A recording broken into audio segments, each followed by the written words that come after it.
بسم اللہ الرحمن الرحیم۔ بنی اسرائیل میں 3 آدمی تھے۔ ان میں سے ایک کے چہرے پر برس کے داغ تھے، دوسرے کے سر پر بال نہیں تھے اور تیسرا اندھا تھا۔ ان تینوں کے ساتھ عجیب معاملہ پیش آیا۔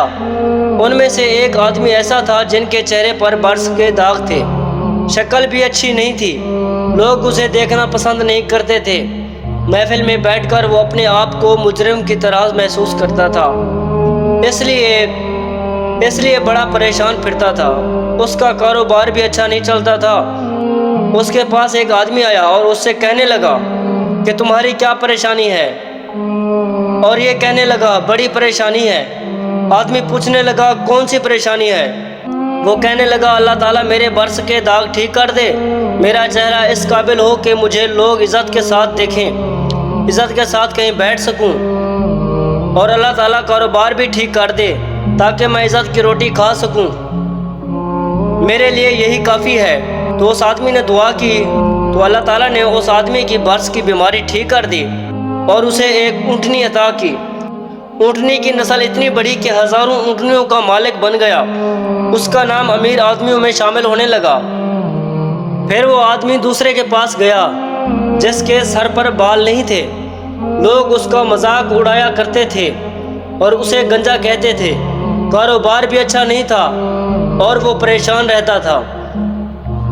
اس آدمی نے اس سے پوچھا سناؤ بھائی کیا حال ہے؟ اور وہ کہنے لگا بس ایک تو سر پر بال نہ ہونے کی وجہ سے پریشان ہوں اور دوسرا کاروبار نہ ہونے کی وجہ سے پریشان ہوں۔ اس آدمی نے کہا اچھا اللہ تعالیٰ تمہارے سر پر خوبصورت بال اگائے، تم دیکھنے میں خوبصورت لگو گے اور اللہ تعالیٰ تمہیں اچھا کاروبار عطا کرے۔ چنانچہ اس کے سر پر خوبصورت بال آ گئے اور اللہ تعالیٰ نے اسے ایک گائے عطا کی۔ گائے کی نسل اتنی بڑھی وہ ہزاروں گاؤں کا مالک ہو گیا اور اس کا وقت کے امیروں میں نام شامل ہونے لگا۔ پھر وہ آدمی تیسرے کے پاس گیا اور کہا سناؤ تمہارا کیا حال ہے؟ اس نے کہا میں تو آنکھوں سے اندھا ہوں، میں تو ٹھوکریں کھاتا پھرتا ہوں، میں تو لوگوں سے بھیک مانگتا ہوں، دعا کریں اللہ مجھے ٹھیک کر دے۔ اس کو اللہ نے بینائی واپس کر دی اور اس کو ایک بکری عطا کی اور اللہ نے برکت ڈال دی۔ ایک بکری سے ہزاروں بکریاں ہو گئیں، ہزاروں کا مالک بن گیا اور اس کا نام امیروں میں شامل ہونے لگا۔ جب کافی عرصہ گزر گیا تو وہی فرشتہ پہلے کے پاس گیا اور کہنے لگا میں محتاج ہوں، میں غریب ہوں، میں آپ کے پاس مدد کے لیے آیا ہوں، اللہ کے نام پہ مجھے کچھ دے دیں۔ ایک وقت تھا جب آپ کے پاس بھی کچھ نہیں تھا تو اللہ نے آپ کو سب کچھ عطا کیا، آپ مجھے اللہ کے نام پہ کچھ دے دیں۔ یہ سن کر آدمی کو بڑا غصہ آیا اور کہنے لگا تم نے یہ کیوں کہا کہ ایک وقت تھا جب تمہارے پاس کچھ نہیں تھا؟ میرا دادا بھی امیر تھا، میرا باپ بھی امیر تھا اور میں خود بھی امیر ہوں، میں تو جدی پشتی امیر ہوں، تم کیسی باتیں کرتے ہو؟ تم نے لوگوں کے سامنے یہ بات کہہ کر میری بے عزتی کی ہے۔ فقالا ان کنت کاذبا فسیرک اللہ الی ما کنت، اس نے کہا اچھا پھر جیسے تم پہلے تھے اللہ تمہیں ویسا بنا دے۔ یہ کہہ کر وہ آدمی وہاں سے چلا گیا۔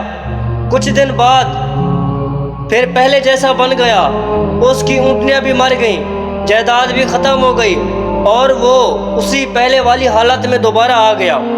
پھر وہ آدمی دوسرے کے پاس گیا، اس سے کہنے لگا غریب ہوں مدد کر دیں۔ جیسے پہلے والے کو بولا اس کو بھی وہی دہرایا۔ اس کو بھی غصہ آیا اور کہنے لگا کیسی باتیں کر رہے ہو؟ میں نے فلاں کاروبار کیا، ایسا سودا کیا کہ مجھے اتنی بچت ہوئی، فلاں سودا کیا اتنی بچت ہوئی، میاں محنت سے کمایا ہے، کوئی آسمان سے نہیں گرا، ہم نے دن رات محنت کی ہے تب ہمیں یہ ملا۔ جب اس نے اس قسم کی باتیں کی تو آدمی کہنے لگا اچھا تم جیسے پہلے تھے پھر اللہ تمہیں ویسا ہی کر دے۔ جب اس نے بد دعا دی تب اس کی سب گائیں مر گئیں، جائیداد کو نقصان ہوا اور وہ بھی پہلے کی طرح جیسا پہلے تھا ویسا بن گیا۔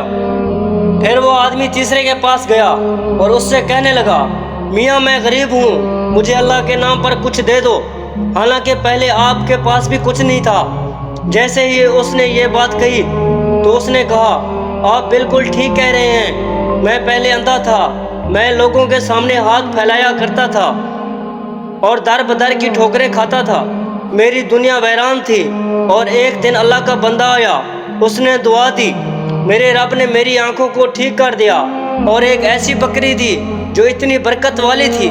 آج دیکھو دونوں پہاڑوں کے درمیان جتنی بھی بکریاں ہیں یہ سب میری ہیں، سب میرے مولا کا کرم ہے، یہ سب میرے مولا کی دین ہے۔ پہلے میرے پاس کچھ نہیں تھا، بس یہ کسی کی دعا لگ گئی۔ میرے دوست، تم اللہ کے نام پر مانگنے آئے ہو، جس نے مجھے یہ سب کچھ دیا ہے، یہ میری بکریاں ہیں، تم جتنا چاہو لے سکتے ہو۔ میں اپنی اوقات کو نہیں بھولا، میں اپنی اوقات کو نہیں بھولوں گا، میں تو وہی اندھا ہوں، میرے مولا نے مجھ پر کرم کیا۔ اس اجنبی شخص نے کہا تمہیں مبارک ہوں، میں تو اللہ کا فرشتہ ہوں۔ اللہ تعالیٰ نے مجھے 3 بندوں کے پاس امتحان کے لیے بھیجا تھا۔ 2 بندے اپنی اوقات کو بھول گئے اور ان سے پروردگار نے سب کچھ واپس لے لیا، کیونکہ وہ اپنی اوقات بھول چکے تھے، مگر تم نے اپنی اوقات کو یاد رکھا۔ جا اللہ تیری عزت اور مال میں اضافہ فرما دے۔ پھر وہ آدمی بنی اسرائیل کے بڑے باعزت مال والوں میں سے بن گیا۔ میرے بھائیوں، ہمیں اپنی اوقات نہیں بھولنی چاہیے۔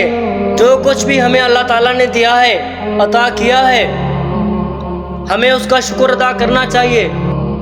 جو بھی ضرورت مند آئے ہمیں اس کی مدد کرنی چاہیے، کیونکہ ہم نے کچھ بھی ساتھ نہیں لے کے جانا۔